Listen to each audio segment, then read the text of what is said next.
Quanto você receberia a mais se fosse PJ? Se você tem dúvidas a respeito dos valores, quanto que você deve ganhar, se hoje você é CLT e está pensando em virar PJ, fica neste vídeo que eu vou te ajudar. Meu nome é Andros Dourado, eu sou sócio e contador na Ex Contabilidade Digital, atuo na área há mais de 15 anos e no vídeo de hoje eu vou te ajudar a respeito de ser CLT ou PJ e qual é o valor certo que você deve receber se você está aí com uma proposta para virar PJ. Um dos maiores receios de uma pessoa que recebe uma proposta para virar PJ está relacionado aos impostos. Qual é o valor ao certo aí que vai pagar de imposto?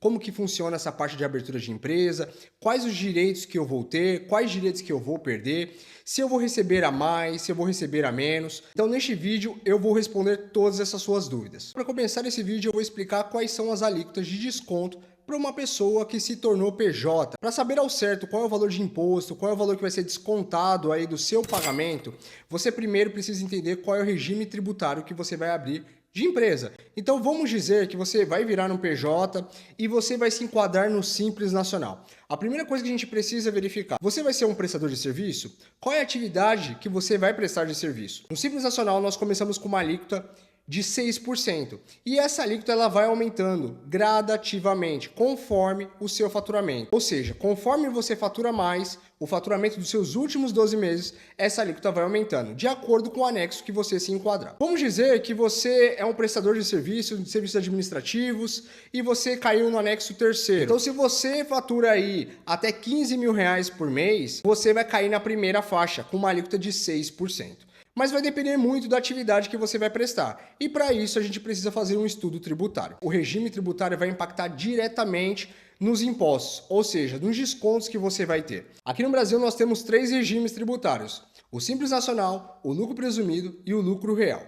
Eu acredito que você que está abrindo uma empresa, recebeu essa proposta aí para virar PJ, provavelmente você vai para o caminho de virar um Simples Nacional, se enquadrar nesse regime. Até porque, se você estiver com faturamento até 15, 20, 30 mil reais, vai compensar muito você se enquadrar nesse regime tributário. Dentro desse imposto, que é o DAS, o Documento de Arrecadação do Simples Nacional, você vai pagar todos os impostos, ou seja, imposto de renda, contribuição social, PIS, COFINS, CPP, que é Contribuição Previdenciária Patronal. Você também pode pagar o ISS, que é o Imposto sobre Serviço, ou o ICMS, se você vender alguma mercadoria. Como eu falei aqui, é um único documento, é o DAS, e dentro dessa guia você vai recolher todos esses impostos. Outras taxas que você pode ter aí de recolhimento. Vamos pensar que você abriu uma PJ e você está em São Paulo. Aqui em São Paulo tem uma taxa chamada TFE, taxa de fiscalização de estabelecimento, que ela é devida anualmente. Ela gira em torno de 250 a uns 300 reais. Então vão ser esses valores que você vai ter que pagar. O DAS mensalmente e a TFE de forma anual. Agora você deve estar se perguntando aí, como calcular o valor da PJ? Qual é o valor que eu tenho que receber? Hoje eu sou CLT, amanhã eu vou virar PJ, ou seja, qual é o valor que eu tenho que receber para compensar virar PJ? Primeiro ponto que você tem que analisar aí, que quando você vira PJ, você não tem os benefícios da CLT. FGTS, Vale Transporte, Vale Refeição, assistência médica, auxílio maternidade. Todos esses benefícios que são acobertados pela CLT, você não vai ter direito quando você virar PJ, tá? Quando eu falo que você não vai ter direito, é que você tem que levar isso em consideração na hora de você colocar isso em pauta para você receber uma proposta, ou então, quando você for discutir a possibilidade de virar PJ, para você colocar isso na planilha. E aqui eu vou trazer um exemplo bem simples para você, bem prático, para você poder considerar os valores e entender quando compensa você virar PJ e não ser CLT. O que você precisa fazer aqui? Primeira coisa, quanto eu ganharia se eu fosse PJ? Vamos lá. Vamos pensar num salário, um salário base de 2 mil reais. Algumas pessoas utilizam uma métrica de 30% a 50% sobre esse valor para calcular os valores como PJ, tá bom? Mas aqui eu vou trazer algumas simulações, algumas situações que você pode colocar em pauta para te ajudar, te esclarecer na hora de discutir essa possibilidade. Então, no exemplo que eu trouxe aqui para vocês, vamos pensar aí uma pessoa que ganha 2 mil reais por mês. Vamos pensar nos benefícios, tá? Então, por exemplo, FGTS 8% daria 160 reais, férias mais um terço, ou seja, mensal, isso daria 222,22. O 13º salário, que daria uma média mensal de 166,67.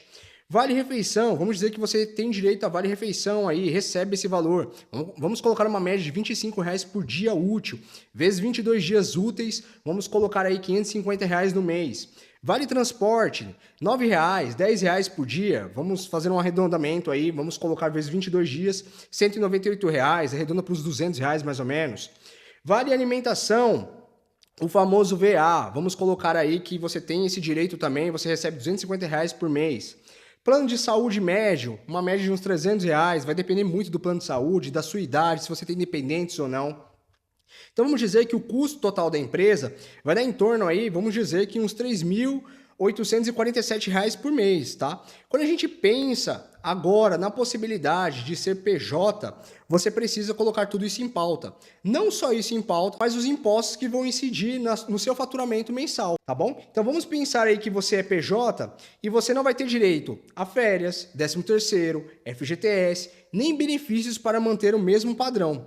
Você deve cobrar no mínimo o equivalente ao custo total da CLT, tá bom? Então, despesas como PJ, Simples Nacional, numa faixa inicial, o que você vai ter aí? Como eu falei para você no começo do vídeo, se você se mantiver aí no faturamento até R$ 15.000 por mês, for uma atividade sujeita ao anexo 3º do Simples Nacional, você vai iniciar com uma alíquota de 6%. Então, em cima do valor que você tem para receber, você vai colocar aí 6%. Esse valor você já tem que colocar a mais sobre os valores que você tem que receber. Então, vamos pensar em R$ 15.000, você tem que já calcular 6%. Só desse valor aí vão ser impostos que você vai pagar mensalmente, tá? Então, além disso, vamos colocar aí um custo de contabilidade, pode variar de 300, 400, R$ 500. Vai depender muito do parceiro que você for escolher, o que ele vai te trazer de resultado, como ele vai formatar essa sua empresa e o serviço que ele vai prestar para você. Além disso, você vai ter o INSS, tá? Como contribuinte individual ou fazer algum plano privado aí. Então vamos colocar aí mais ou menos uns R$ 250 por mês. Ou seja, numa simulação PJ, você tem que ganhar no mínimo aí R$ 3.847 por mês. Como eu falei, vai variar muito, vai depender muito dos benefícios que você tem e do que você vai colocar em cima desse valor. A média que o pessoal utiliza é de 30% a 50% a mais, mas isso pode ser aplicado com valores superiores. Então, pessoal, como eu mostrei aqui para vocês, um exemplo prático, bem simples, para você ter um entendimento maior, você precisa levar em consideração vários fatores na hora de tomar essa decisão, na hora de virar um PJ, tá bom? Então você precisa principalmente verificar aí o que você tem de benefícios trabalhistas, além da questão de FGTS, férias, 13º, você verifica aí se você tem assistência médica, se é só para você, se é para algum dependente, você precisa apurar todos esses valores e compilar. Além disso, você precisa verificar também se você tem VR, VT, VA, outros benefícios, algum auxílio, alguma bolsa. Você precisa somar todos esses valores na hora de uma negociação para virar PJ. Outro ponto muito importante, você precisa também fazer um contrato de prestação de serviço. Então, no momento que você for prestar um serviço para alguém, não basta simplesmente você emitir a nota fiscal. Se você for virar PJ, você precisa montar um contrato para poder estipular as regras de prestação de serviço, o que você pode, o que você não pode, o que está cobertado, então tudo certinho. Então se você gostou desse conteúdo, você deseja entender um pouco mais sobre empreendedorismo ou como se tornar PJ, se você deseja abrir a sua empresa e tem dúvidas de como fazer isso, nós da Ex Contabilidade Digital somos especialistas. Aqui embaixo tem todos os nossos dados. Basta você mandar uma mensagem e agendar uma reunião de diagnóstico. Até o próximo vídeo.